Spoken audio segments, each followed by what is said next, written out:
Hello everyone and welcome to this very special event to mark and also to celebrate the 20th anniversary of Sunderland's Foundation of Light. It is a day of huge pride, not just for the foundation staff, but for the entire football club. And I sit here today as a very proud director of the football club.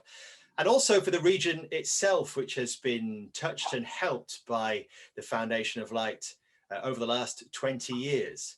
Literally thousands of people have been helped by the foundation as it's grown from a tiny acorn into this giant force for good, which we see before us today, which has helped to tackle some of the region's biggest societal problems. I'm talking about the likes of obesity, poor mental health, unemployment, and antisocial behaviour. And it's done it through the delivery of over 40 different programmes, from sport and health to education and employability.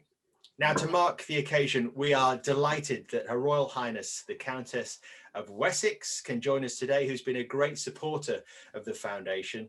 Also joining us, the foundation chairman, Sir Bob Murray, and Chief Executive Lesley Spuhler, who through their vision and expertise have built the foundation into what it is today. And we're also delighted to welcome from very special people who've benefited from the work of the foundation over those 20 years, some more recently than others. Keira Ramshaw is with us, the Sunderland AFC ladies captain. Josie Dobson, who plays for the foundation's Regional Talent Centre under 10s. We've got Melanie and Neil Jones on the call, Foundation of Light skills tutors and previous participants.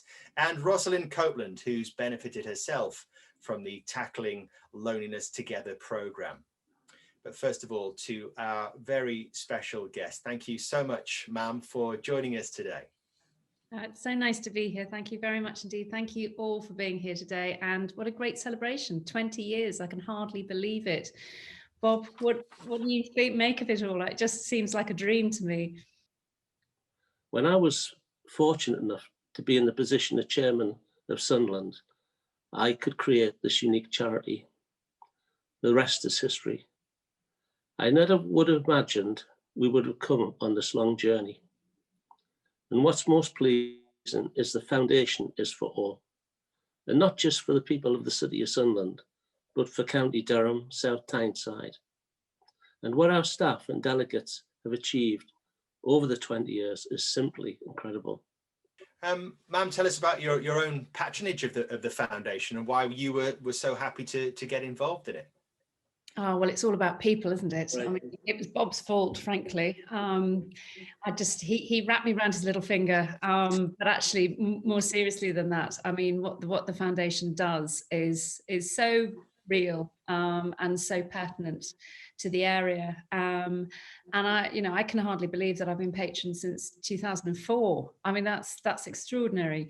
But I remember the dream of the beacon being on the horizon. It was always there, and it was always what Bob and Lesley wanted to achieve. And I have a sneaky feeling that for a little while, maybe Bob was indulging Lesley's desire to create this extraordinary thing. But actually, when it started to look like a reality, I remember the day that I travelled up. Remember that really stormy time when none of the trains were working, everything, it was a nightmare, but we were going to sit down, we were going to speak to the councils and some really key critical people, and managed to make it up. And we had amazing conversation, and everybody just realised this was the way forward.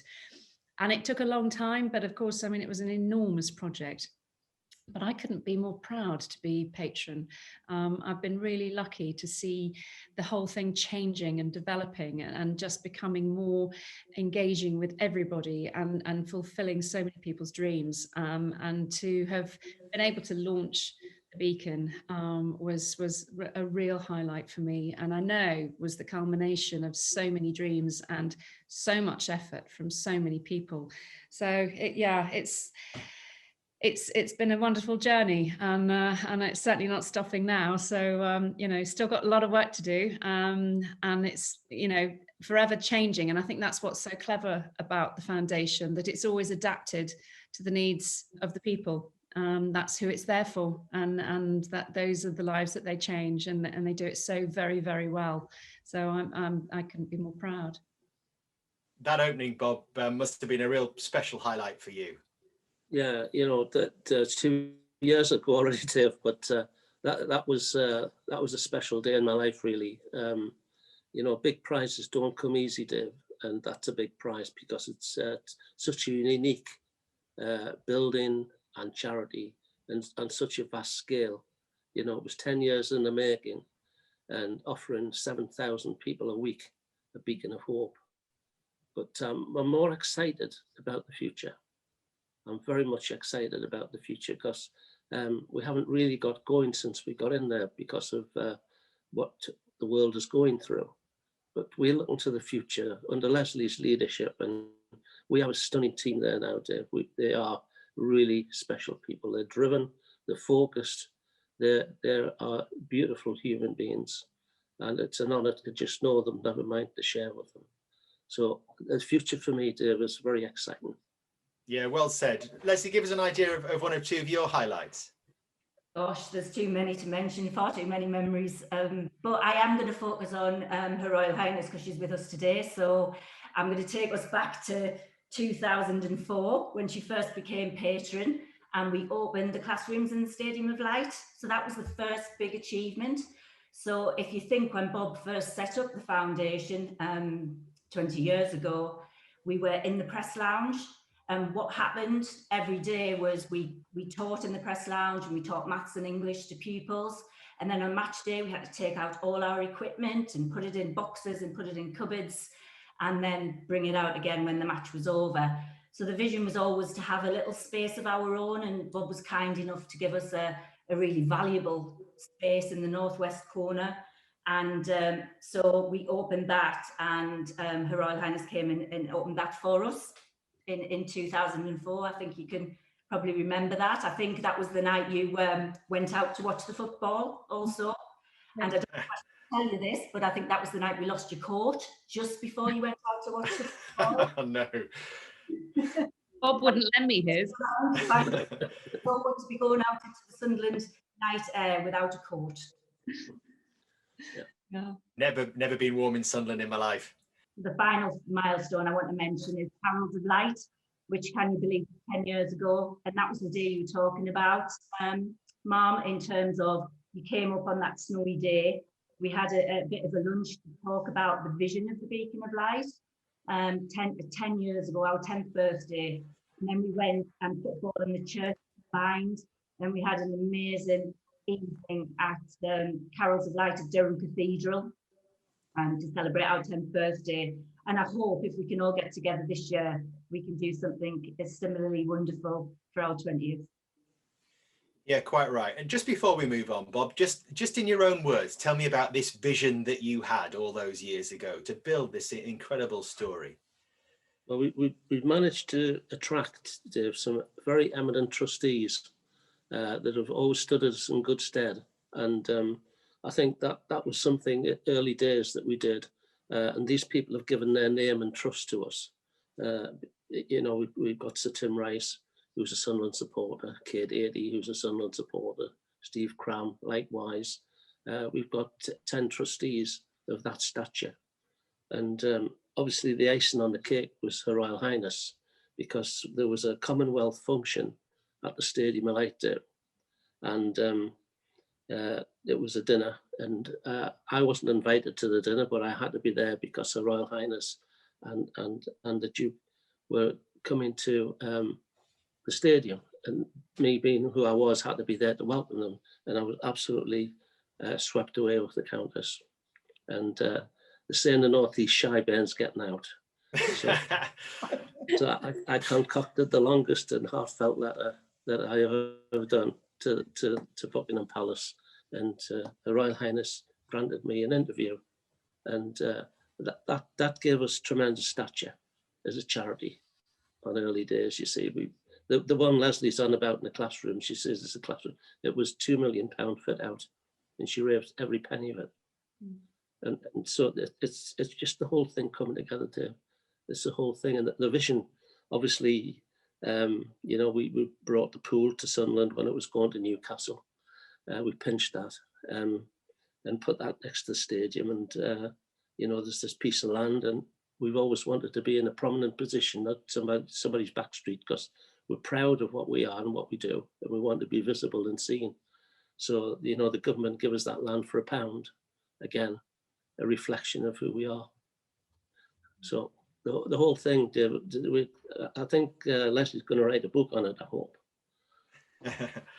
It's just a wonderful success story. It truly is, and it's 20 years and 20 years counting. I think we should stress that. Ma'am, if I may introduce one or two of our participants who are on the call with us today. And first of all, Keira Ramshaw is with us, captain of Sunderland AFC Ladies. And Keira, I'm very pleased to say, has spent her entire career at Sunderland. Yeah. Hi, Keira. How are you? Hi, I'm good, thanks. How are you? I'm good, thank you very much. So, yeah, how exciting, ladies captain. That's wonderful. And you've been supported by the foundation and everything. So tell me a bit about what you've been doing with them. Yeah, thanks for that, ma'am. I've been part of the ladies' first team for 11 years now. I love everything about the club as a supporter, but also as a player. I started playing football at the age of 4 years old. But I was fortunate enough to then get picked up by the foundation at around 7 or 8 years old. And they've immensely helped me in my career, whether it's been on the pitch or off the pitch. They've helped with my teamwork skills, confidence, how to conduct oneself. The foundation have helped provide a building block to develop myself in sport and outside of sport. I now work as a teaching assistant. I've done my work experience in 2010 for the Foundation of Light, and it opened my eyes to how amazing they are going into schools and coaching football and giving children that opportunity. It was just brilliant to see, and I'm so proud to be a part of it and to have gained something from it. So would you say they're actually been expanding your opportunities? Because obviously football as a career will be there for a certain length of time, but as we know, athletes have a shelf life for, pitch activities. So is it helped you look at alternatives for the future? Massively, yeah. It opened my eyes to many things, and in that week or 2 weeks work experience, I gained many skills. It actually made us want to go on the pathway to work in a school and help children. So it was an amazing experience. So I've got the foundation to thank, not only for my football and qualities and things like that and where I am now, but also for work qualities as well. They've helped massively, and I'm willing to support them whatever they do. And ma'am, here's someone that I'm sure Keira has inspired and continues to inspire. That's youngest member of the call today. That's little Josie up there, who's 9 years old. Hi, Josie. Would you like to say hello to the Countess? Hi, Your Royal Highness. Hello, Josie. How are you doing? You're obviously at home at the moment. Tell me, how's that going? It's okay, but sometimes I can struggle with my work, and my mum's my mum and my dad are full-time workers, so if I get stuck, I have to wait for my mum, and she's on a break, so she can help us, and it's hard sometimes. It is hard, isn't it? Yeah, and it must be very frustrating for you. I really do. I really empathise with you. It's not easy, but you're not alone. And as long as you're there for your lessons, and when you can ask questions, you ask questions. And I understand. I think are you going back to school a little bit sometime soon? Yeah, next week I'm going Monday and Tuesday. Good. Well, that'd be nice because you'll be able to see your friends again, because I'm sure you're missing them, aren't you? Well, I don't think all my friends are going to be at school. No. Probably take it in turns, but at least you'll see some of them, and it'd be nice to get out of the house and get a tiny bit of normality back for you.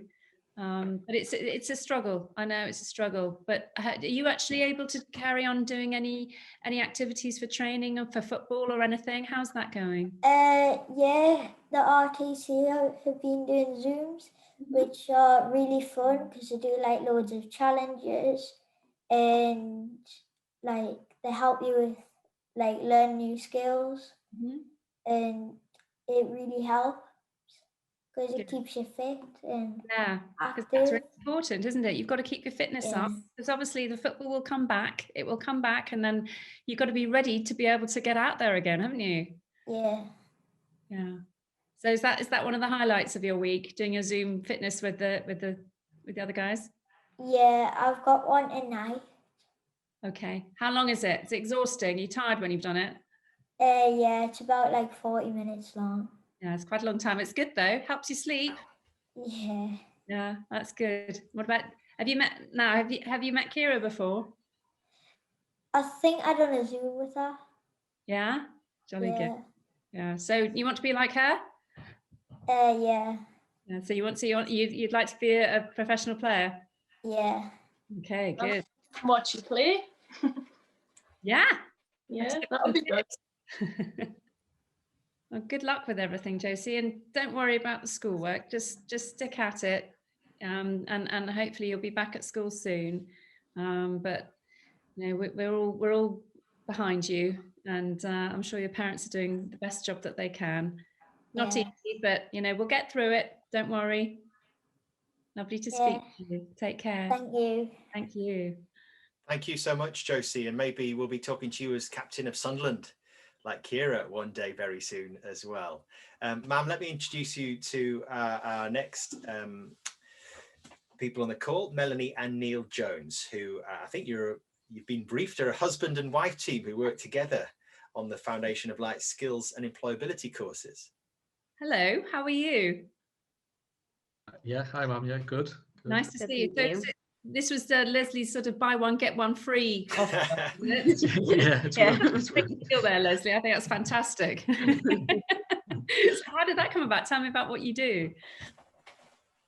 Yeah, so I started working at the foundation back in 2011.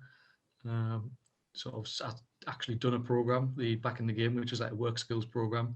So I'd finished college and was out of work. Was approached by the foundation to join, and then was lucky enough to be given an opportunity to work at the foundation after that. So we were working there for a couple of years, and then started actually not just helping out on the programs, but then delivering. So actually teaching the program and using my experience of what I'd been through to give to others, and hopefully give them a chance at employment or further training and education. Mm-hmm. And then 2013 we met, and then you joined the foundation as well. And yeah, so very similar to Neil actually. My sort of background before the foundation, I was in early years, and I was going through a bit of a bad time, struggled a little bit with mental health and things like that, and I decided I wanted a bit of a career change, but I was not sure how to do that. Very similar to Neil, I was approached by the foundation to do the Back in the Game program as well, so the same program. While I was on the Back in the Game program, I took up a volunteering position with the foundation, and I started working in one of the provisions called Pit Stop, working with the young people there, and I just absolutely loved it. And from then I just knew I wanted to work at the foundation. So obviously when the opportunity to come to apply for a job, I went for it, and I've kind of built it from there, from participant to volunteer to teaching assistant to now teacher, and running my own program, very similar program. So next up, so you're going to be our future chief executives, chairman, all the rest of it. We've got the whole, we're gradually creating the whole pool. So, you know, it's, because you were beneficiaries, you bring a unique insight and empathy, I'm imagining, because you understand so very well what it's like to be a beneficiary of the foundation. So it must give you a sort of a really good insight for some of the people that we're working with. Yeah, definitely, 100%. I think sometimes as well, when we have participants who are particularly struggling themselves, and we can say, you know, it is we sat where you're sitting right now. It's a surprise to them. Oh yeah, every time. They don't expect it. You're kind of, you know, the authority figure again that they probably had, you know, however many of them in their lives, and then all of a sudden you're going, no, that's not what it's about. You know, we get it. We know where you're coming from. We understand it, and that totally changes the conversation. Definitely. Yeah, definitely. I think it really helps that with the age range that we're working with, sort of 16 upwards. Again, to have that experience of the authority figure, and to say that we've been where they are and we know what the what the future holds, and we can support them that way, then it kind of opens their eyes to think that anything is possible, and then we can tie in that into our delivery with the foundation and hopefully show them the right path. Yeah. And the dating agency service comes for free as well. Yeah, obviously. It's all in one. And I'm right, you've got a little boy? We do, yes. Logan, he's 4, and we have, 5 months pregnant with a little girl on the way as well. So congratulations. Very Thank exciting. you. Excellent. Yeah. Good. Right. So you able to work from home at the moment? Yeah, I particularly do online teaching, so I do 4 sessions a week, and give obviously the learners the opportunity to teach them at home as well, but also give them that one-to-one support while they're there. Yeah, and I do two days at a site, so as Lesley touched on before, with our community venues. So I deliver one day at Peterlee and one day at Stanley, so giving the kids that are on programme a chance to do some face-to-face teaching and get that one-to-one support while they are still doing a lot of the work from home. So it's good. It helps them. It's really helping them. And at the moment, we're, it's so worrying that a lot of that age group, that sort of 16-year-old age group, some of them are really, they're quite difficult to reach in the first place. And so if we're at a point where we're going to lose them because they've sort of given up a bit, they're sort of wondering what on earth, what's the point, then you don't want to lose that momentum, particularly with the ones that are really struggling. Yeah, definitely. Yeah, it's that age, it's that age range, and they're making should be that age where they're making sort of difficult life choices of what they do next, and industries aren't booming as they used to, and their career paths are kind of closing on them, and it's trying to show them that there are doors, there are opportunities, and just it's down to sort of hard work and passion and enthusiasm for it. Yeah, it helps their parents as well. Particularly a lot of the learners that we work with have got sort of healthcare plans, and it's good for them to know that we're there as well as teaching online as well. So yes, thank you both so much. It's lovely to talk to you. Thank you. Good luck with the baby. Very exciting. Thank you. Does your little boy know that he's about to become a brother? Yes. Yeah. He's very excited. Oh, good, excellent. He's got names picked out and everything already. So names that change every week, but yeah. Oh, he probably thinks he can play football with it. Yeah. Thank you. Well, good luck. Thank you. Thank you. And hopefully another Sunderland fan on the way as well. More the merrier. We need all the fans we can get at the minute.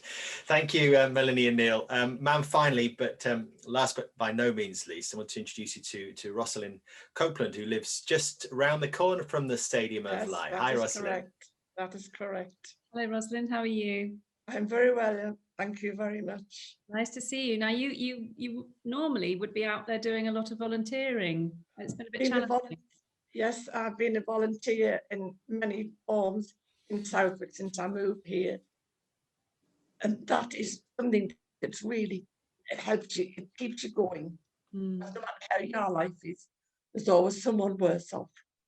Oh, yes. You're obviously an absolute stalwart and what would be described as a pillar of the community, and thank you so much for what you've been doing. But it's probably been has it been a bit tricky for you to be volunteering since COVID? Well, I've never been able to volunteer for over a year because I've had to be sheltered because of my condition. I've actually been in hospital twice this year, last year to have a new hip and also in coronary care. And all the voluntary work that I did has had to come to a standstill. I'm on Zoom now 3 days a week, and that has taken away the loneliness because I look forward to having these three days. But sometimes my house must have a jinx on it, but sometimes the tablet breaks down. I can't hear anyone, they can't see me. But just knowing that there is someone at the end of that Zoom that you can talk to, do your fitness, do your quiz, and on a Friday, it's football banter.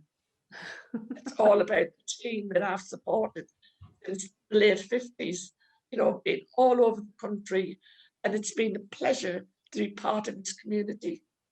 Oh, that's lovely to hear, Rosalind, and I'm glad that the Tackling Loneliness Together programme has obviously really helped you a lot, and I'm sure it's helped all of the other people that that access the programme as well. Thank you so much for being with us today and helping us celebrate this wonderful 20th anniversary. It's been a pleasure talking with you, Mum. Thank you so much.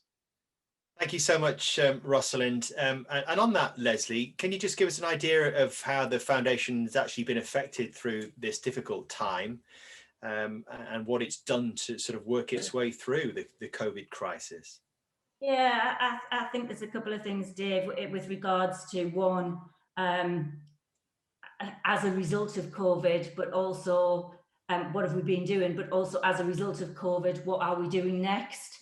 So I think if you look back to February last year, gosh, I can't believe it's a year ago, sort of next week, isn't it? There was 7,000 people a week coming through the doors of the Beacon of Light, you know, so from little ones, you know, Logan's age, right the way through to the likes of Rosalind, all coming through the doors and that whole community feel. And then within sort of 3-4 weeks, we were completely closed down and we had this empty building, and those 7,000 people were gone, and we had to really readjust what we did. But what we have managed to do, I think, is still deliver a valuable service, as Rosalind said, and not just for older people or the over 55s, but also for youth mentoring, online youth clubs, supporting the food banks, holiday hunger activities. So we have managed to keep a continual presence in the community, although some of it has been remote. So for example, we had to rewrite, and Mel and Neil, in testament to this, we had to rewrite 15 of our programs to deliver online. So we're so used to having that social interaction, and relationships is the most important part of what we do. And then we had to go to either delivering the education programs or the skills programs, employability programs, or even the fitness online.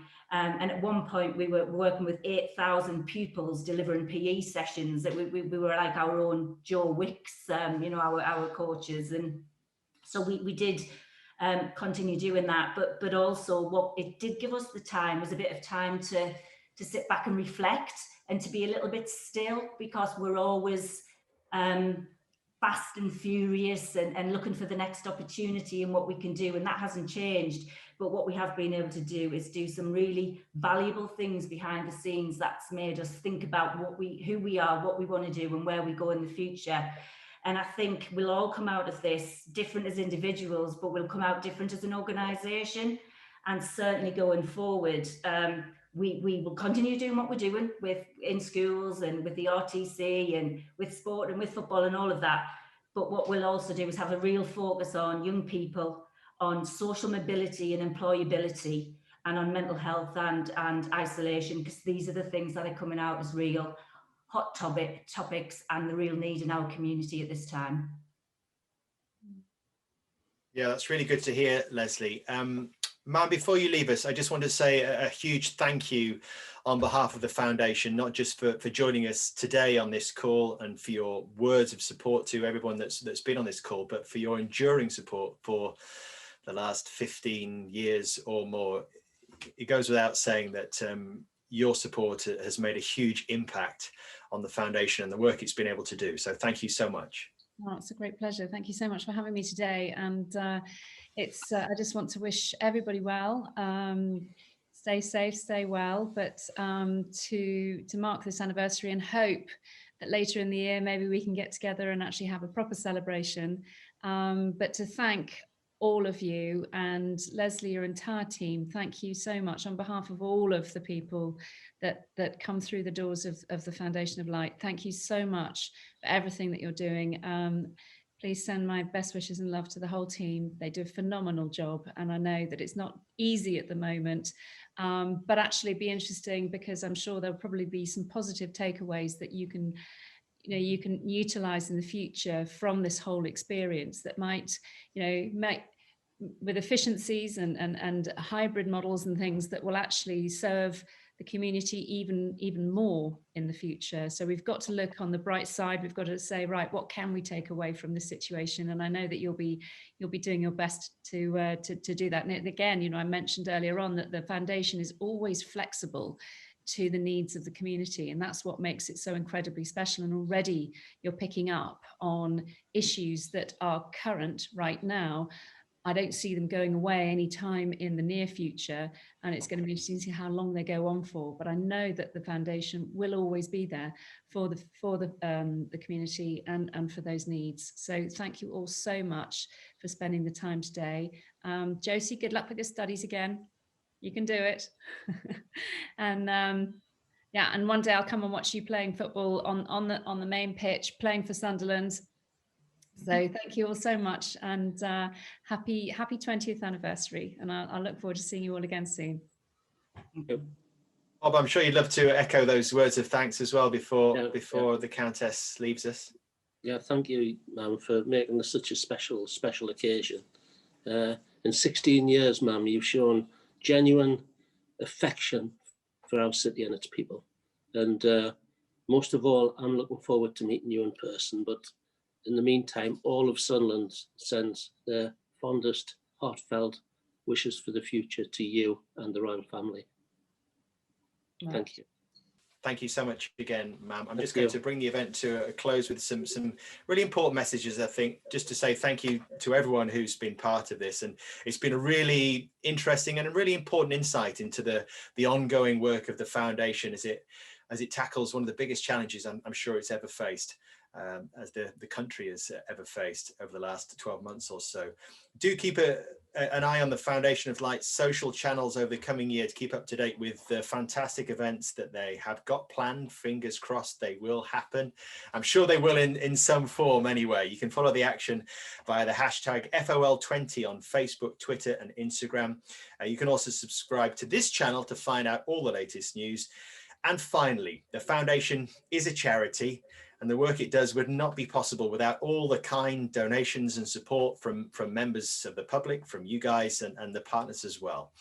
This year, the foundation is aiming to raise a further £50,000 to support a number of community mental health and employability projects. So if you wish to donate today, you can find the details in the link below this video. Just remains from me to say a thank you to you all for watching, and thank you to everybody for taking part today. Thank you so much.